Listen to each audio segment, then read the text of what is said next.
ওয়াদা করছি বাংলাদেশে ভবিষ্যতে কোনো ক্রিকেট বোর্ড বলেন, কোনো ফেডারেশন বলেন, কোথাও কোনো রাজনৈতিককরণ, দলীয়করণ করা হবে না।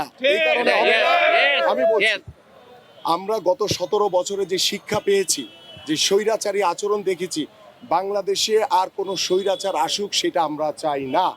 এবং এটার অন্যতম কারণ হচ্ছে যে স্পোর্টস হচ্ছে একটি মানুষের আপামর সাধারণ একটি জায়গা, সেখানে কোনো দল মতের কোনো ভিত্তি আমি দেখি না। এবং আমি বিশ্বাস করি যে রাজনৈতিকরণ মুক্ত যদি আমরা করতে পারি, দলীয়করণ মুক্ত করতে পারলেই বাংলাদেশের যারা অরিজিনাল মাঠের যারা ক্রীড়া সংগঠক তাদেরকে নিয়ে আমরা প্রত্যেকটি ক্রীড়া ফেডারেশন, আমাদের ক্রিকেট বোর্ড আমরা সাজাতে চাই। সেখানে কোনো বিশেষ দলের কাউকে প্রাধান্য দেওয়ার কোনো সুযোগ আর হবে না এবং দেওয়া যাবে না।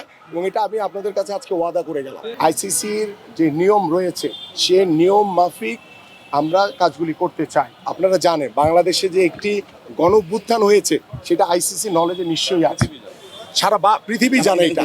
তো সেই জায়গা থেকে চিন্তা করে আমরা ক্রিকেট বোর্ড, আমাদের ফুটবল ফেডারেশন সব জায়গাতেই ইন্টারন্যাশনাল যে নিয়ম আছে সেই নিয়ম মাফিক সবকিছু ঠিক রেখে আমরা পরবর্তী এবং প্রত্যেকটি কার্যক্রম করতে চাই। কোনো বিশেষ দলকে প্রাধান্য দেওয়া হবে না। যারা ক্রীড়া সংগঠক দল তো করতেই পারে, কেউ সেটা আওয়ামী লীগ হতে পারে, সেটা বিএনপি হতে পারে, সেটা অন্য সংগঠনেরও হতে পারে। সকল সংগঠনের আমরা যেটা বলতে চাই যে কোনো বিশেষ দলকে প্রাধান্য দেওয়া হবে না। এখানে সবাই যারা মাঠের ক্রীড়া সংগঠক, যাদেরকে দিলে আমাদের ক্রিকেট বোর্ড কিংবা আমাদের বাংলাদেশের স্পোর্টস এগিয়ে নিয়ে যেতে পারবো, যেখানে কোনো বিতর্ক থাকবে না। যে বিতর্কটা আজকে আমরা করছি যে রাজনৈতিকরণ করা হয়েছে, দলীয়করণ করা হয়েছে, এই বিতর্কের ঊর্ধ্ব থেকে আমরা পরবর্তী কাজগুলি করতে চাই। আমরা এটা খুব সাধারণ একটি একদম শান্তিপূর্ণভাবে আমরা আমাদের দাবি জানিয়েছি। এখানে কোনো শোডাউন দিতে আমরা আসি নাই। আমরা এসেছি একটি মানববন্ধন শান্তিপূর্ণভাবে করে আমরা যে বাংলাদেশের যে ক্রিকেট বোর্ডে যারা আছেন বর্তমানে এবং তারা যে দুর্নীতি করেছেন এবং তারা যে স্বৈরাচারী আচরণ করেছেন বিগত 17 বছর ধরে, তা আমরা তাদের পদত্যাগ চাই এবং এটা শান্তিপূর্ণভাবে চেয়েছি।